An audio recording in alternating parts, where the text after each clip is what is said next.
আমি আর ব্যথা সহ্য করতে পারছি না বাবু, আমাকে এবার ছাড়ুন। আজকের ভিডিও পুরো দেখলে আপনার পিচকারি থেকে জল বেরিয়ে পড়বে।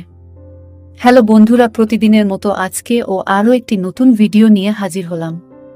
আজকে যে ঘটনাটি বলবো 1 বছর আগের ঘটনা। তখন আমরা সবে ট্রান্সফার হয়ে মুম্বাইতে এসেছি। কয়েক মাস আমরা মকরপুরায় থাকার পর তারসালি বলে একটা জায়গায় থাকি।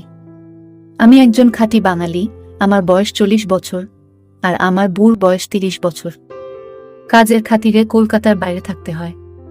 আমাদের 2টি সন্তান, একটা ছেলে আর একটা মেয়ে। বিগত কয়েক মাস ধরে আমার বউ নানান রোগে জর্জরিত।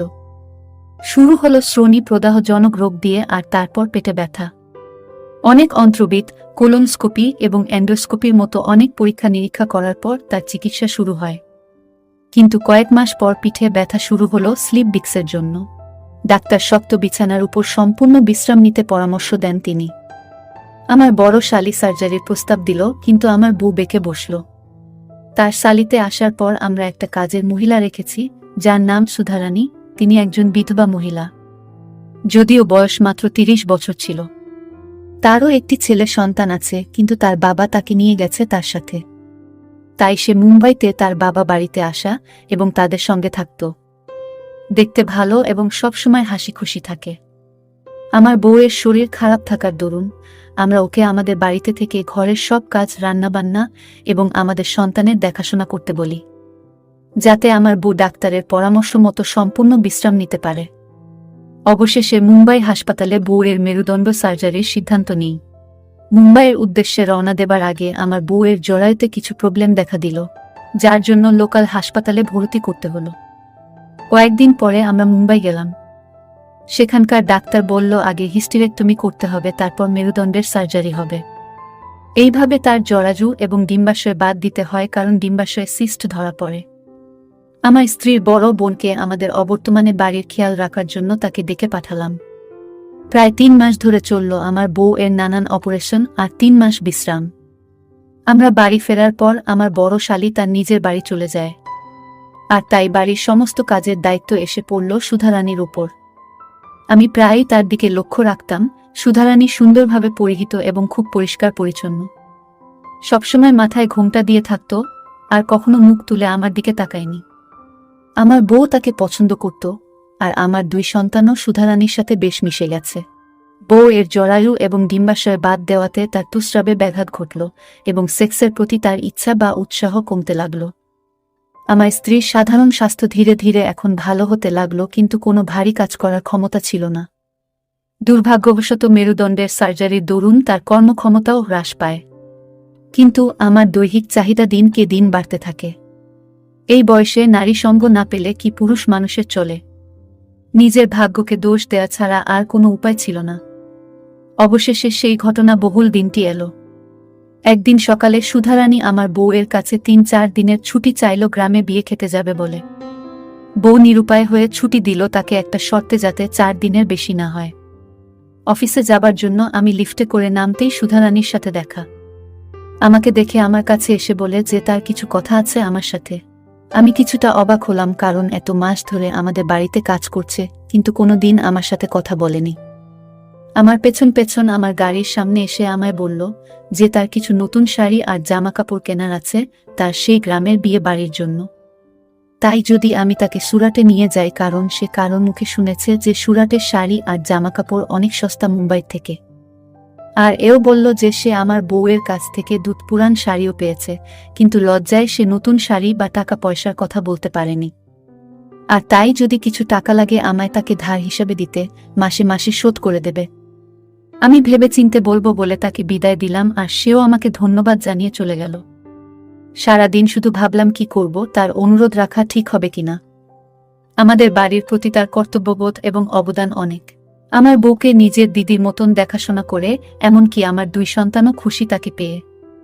যদি কাজ ছেড়ে চলে যায় তাহলে খুব মুশকিলে পড়ে যাব, আর ওর মতো আর একজন পাওয়া দুষ্কর ব্যাপার। এসব ভেবে সুধারানীর প্রস্তাবে রাজি হয়ে গেলাম। পরের দিন সকালে, মানে শুক্রবার, যখন আমার বউ স্নান করতে গেল, আমি সুধারানীকে বলে দিলাম যে আজ বিকেলে আমরা বের হব সুরাটের জন্য। শুনে খুশি হয়ে সুধারানী চোখের ইশারায় ধন্যবাদ বলে দিল। বউকে মিথ্যা বললাম যে আজকে বিকেলে সুরাটের অফিসে মিটিং আছে, বেশি রাত হয়ে গেলে আজ রাত্রে আর বাড়ি ফেরা হবে না, হয়তো যদি বৃষ্টি হয় একেবারে কাল সকালে ফিরবে। সুধারানীও একদিনের জন্য ছুটি নিয়েছে, তার ছেলেকে দেখতে যাবে বলে। আর আমিও থাকবো না, তাই অসুবিধা সত্ত্বেও আমার বউ আমার অফিসের কথা ভেবে রাজি হয়ে গেল।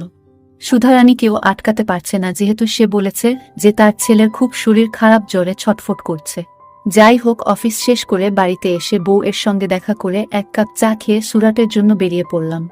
সুধারানী আমি বাড়ি আসার অনেক আগেই ছুটি নিয়ে চলে গেছে।